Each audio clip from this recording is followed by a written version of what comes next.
OpenAI a lancé son tout nouveau mode vocal avancé partout, sauf en Europe. Quelles sont les nouveautés associées? Comment y accéder dès maintenant en France? On vous en dit plus dans quelques instants. Bonjour à tous, c'est Vincent, j'espère que vous allez bien. C'est donc avec cette actualité IA que nous allons débuter le résumé des actualités digitales de la semaine. On enchaînera ensuite avec 5 autres actualités digitales. Donc pour ne rien manquer des prochains débriefs d'actualités comme ça, n'hésitez pas à vous abonner à la chaîne YouTube et également à notre newsletter hebdo dans lequel on partage beaucoup plus d'actualités.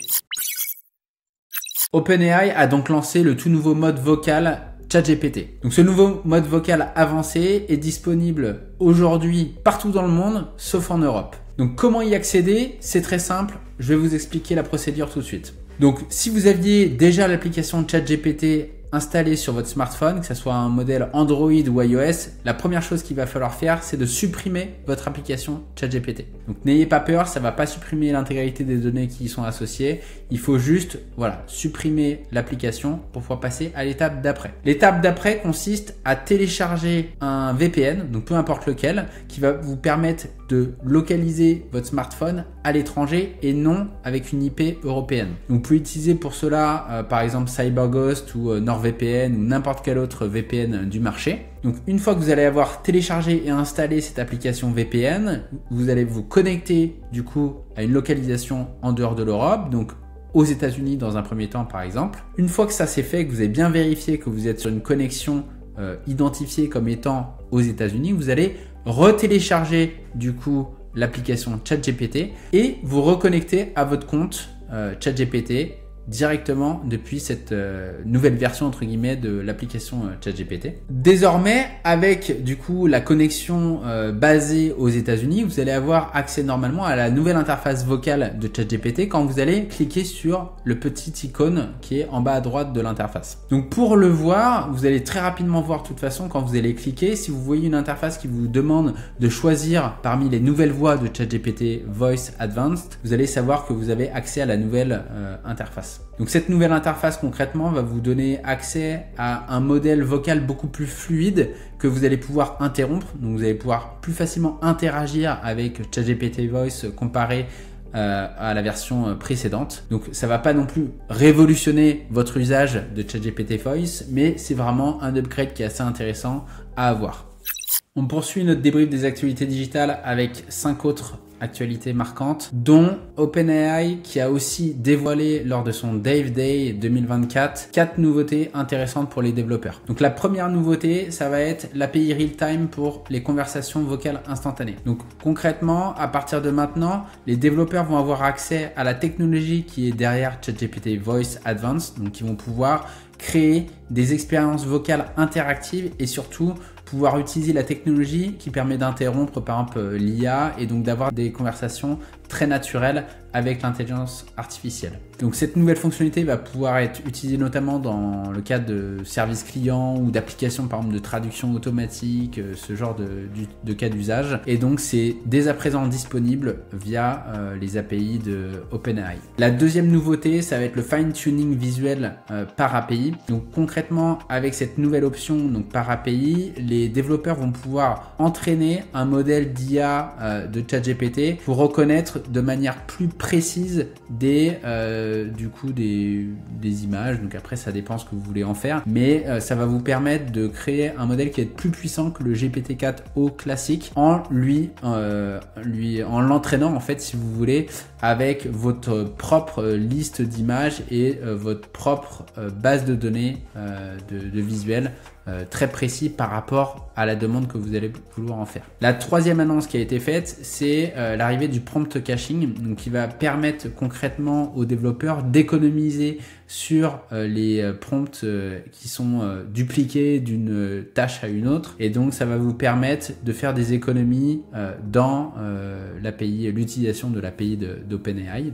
Et enfin, la dernière nouveauté, c'est ce qu'ils appellent le model distillation, c'est qu'en fait vous allez pouvoir utiliser un modèle avancé comme GPT-4o ou GPT-4o 1 Preview pour générer des réponses avancées qui vont permettre d'entraîner un modèle plus petit qui va être basé sur GPT-4o mini par exemple et qui va vous coûter moins cher. Et donc en fait concrètement ce nouveau système va vous permettre de d'entraîner des plus petits modèles et ensuite de les faire tourner sur des modèles inférieurs qui coûtent moins cher et donc qui sont plus économiques à l'usage. Amazon Ads a lancé un tout nouveau générateur de vidéos par IA dédié à ses annonceurs. Donc toutes les boutiques en ligne qui sont exclusivement sur Amazon et qui font de la publicité sur Amazon vont désormais pouvoir générer des vidéos par IA avec pour seul input une fiche produit avec au moins une photo du produit et un descriptif produit détaillé. Donc à partir de ces simples éléments-là, vous allez pouvoir générer une vidéo publicitaire en quelques clics et surtout en quelques secondes que vous allez ensuite pouvoir retoucher avant de la sponsoriser. Donc il faut savoir que cette nouvelle fonctionnalité d'Amazon a été aussi accompagnée par une autre fonctionnalité qui va permettre de générer des petites vidéos, en tout cas des images animées à partir d'une image. Donc vous allez pouvoir par exemple transformer une image de produit en une image animée qui va être un peu plus attirante et que vous allez également pouvoir intégrer dans vos campagnes sponsorisées. Donc il faut savoir que cette nouvelle option va être uniquement disponible via les Sponsored Brands, donc les annonces de type Sponsored Brands. Et donc si vous souhaitez avoir le détail au niveau de comment créer ce type de vidéo par IA pour vos campagnes sponsorisées sur Amazon, n'hésitez pas à vous rendre sur notre article dédié où on explique la procédure de manière beaucoup plus détaillée.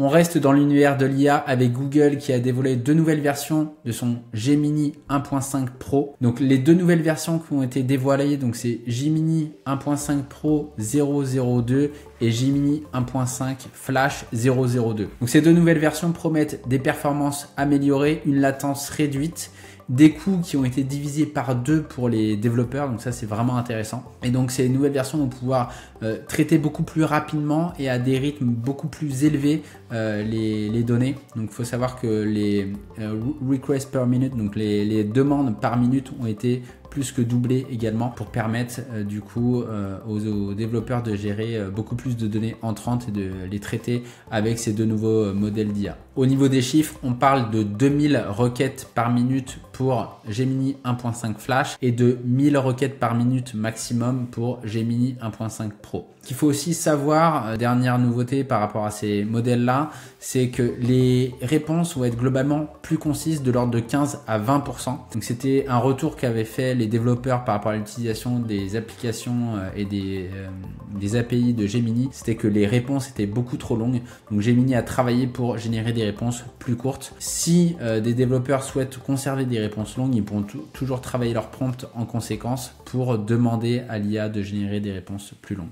On vous en parlait dans l'une de nos dernières vidéos, le logiciel Notebook LM, donc qui est un logiciel de Google de prise de notes par intelligence artificielle qui permet d'interagir avec des quantités de données assez astronomiques, va désormais supporter en input les vidéos YouTube et les enregistrements audio. Donc à partir de maintenant, vous allez pouvoir intégrer dans Notebook LM à la fois des PDF, des vidéos YouTube, des enregistrements audio, des éléments texte, des slides PowerPoint, enfin ça devient vraiment ultra puissant. Et vous allez pouvoir ensuite interagir avec ces documents qui ont été intégrés dans Notebook LM, lui poser des questions et même générer une version audio résumée un petit peu de tous les éléments que vous lui aurez fournis. Donc c'est assez intéressant, on vous invite vivement à le tester. Darty vient de déployer sur son site e-commerce un nouveau type d'avis baptisé les avis longue durée. Donc concrètement c'est quoi? Ce sont des avis qui vont être générés par les utilisateurs des produits plus d'un an après leur achat. Donc concrètement, contrairement aux avis qui étaient historiquement sollicités juste après l'achat d'un produit et donc alors que la personne n'avait pas encore eu trop le temps de le prendre en main et de l'utiliser et de le tester, les avis longue durée vont être sollicités par l'e-commerçant près d'un an après l'achat. Ce qui va permettre aux internautes qui souhaitent acheter du coup le produit, donc ça doit être forcément un produit qui va être suffisamment pertinent sur plusieurs années pour qu'il puisse être commandé un an après sa sortie, mais ça va permettre du coup aux internautes de prendre une décision beaucoup plus éclairée quand ils vont décider d'acheter un produit, et donc ça va fournir des informations plus précises aussi, par exemple sur la durée de vie d'un produit, sa capacité à être réparé, son utilisation au quotidien, est-ce qu'il tient dans la durée ou pas. Donc est-ce que ça va être la nouvelle norme sur les sites e-commerce? Ça va forcément dépendre de la typologie des produits, mais en tout cas c'est une démarche vraiment très intéressante qui a été initiée par Darty avec son partenaire Custplace. Voilà, c'est tout pour les principales actualités de la semaine. Si vous souhaitez retrouver l'intégralité de nos articles, n'hésitez pas à vous abonner à notre newsletter hebdo qui est envoyée tous les jeudis à 13h.